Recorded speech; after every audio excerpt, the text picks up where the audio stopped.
వాడికి ఏదో బాధ, ఏదో కసి వాడికి. పోనీ కసి మొత్తాన్ని పట్టేశారు అబ్బాయిని. కానీ మంచి పనికి వాడుకోవాలని కోరుకుంటున్నా. అబ్బాయి అంత మంచి హ్యాకర్ అని విన్నాను. ఆడు దేశానికి ఉపయోగపడే మనిషిగా తయారైతే బాగుంటుంది. కనీసం ఇక్కడి నుంచి మారైనా సరే. టాలెంట్ ఎవరి సొత్తు కాదండి. అతను ప్రూవ్ చేశాడు.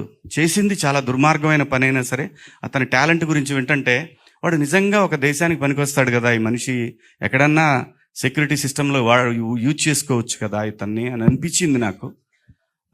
కానీ తెలిసి తెలియని వయసు, ఖచ్చితంగా ఏదో డబ్బు లేని తనం ఇవన్నీ వెంటబడి అతని మైండ్లో ఇలాంటి ఒక ఆలోచన వచ్చి చాలామందికి ఇబ్బంది పెట్టాడు.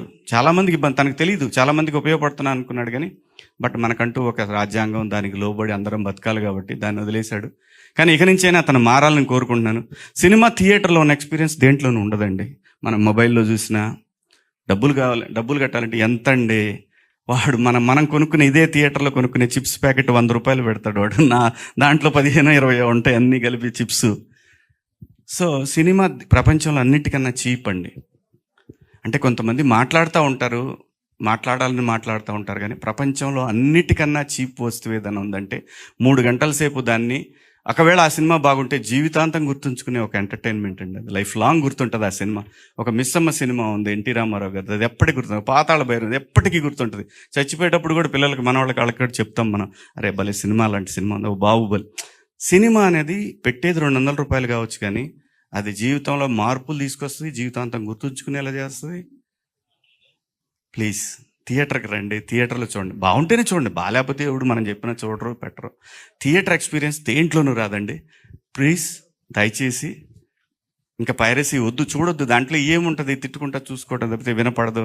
మళ్ళీ వాడిని పెట్టినోడిని తిడతా, ఈ ఎదవ మరీ పెట్టినాడు కనీసం సౌండ్తో పెట్టలేదని వాడిని తిడతాం, రకరకాల ప్రాబ్లమ్స్ అన్నీ. సో ప్లీజ్ అండి, పైరసీని ఎంకరేజ్ చేయొద్దు. ఇది సినిమాకి చాలామంది పని చేస్తారు కాబట్టి వాళ్ళ జీవితాలు, అందరి జీవితాలు ఉంటాయి. ఒక్కొక్కళ్ళం ఒక్కొక్క పనిలో పడి బతుకుతూ ఉంటాం. ఎవరి బతుకు కూడా పాడవకూడదు. సో అని నేను ఒక దండోరా వేస్తున్నాను. ప్లీజ్ దయచేసి ఇలాంటివి ఏమి ఎంకరేజ్ చేయకండి ప్లీజ్. థ్యాంక్ యూ అండి, థ్యాంక్ యూ. ఇంత మంచి అవకాశం ఇచ్చినందుకు మీ అందరికీ కృతజ్ఞతలు. ఇంతసేపు మిమ్మల్ని అందరినీ వెయిట్ చేయించినందుకు మీ అందరికీ సారీ అండి, జర్నలిస్టులు అందరికీ కూడా sorry. Thank you so much. Thank you Shivaji గారు, థ్యాంక్ యూ.